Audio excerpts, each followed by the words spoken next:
क्योंकि जिंदा खुदा है हमारा, जिंदा खुदा है हमारा, जिंदा खुदा है हमारा, जिंदा खुदा है हमारा।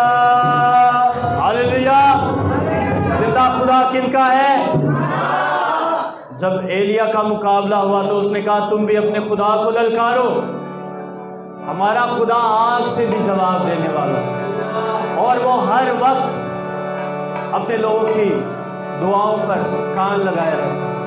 मिलकर गाएंगे हम,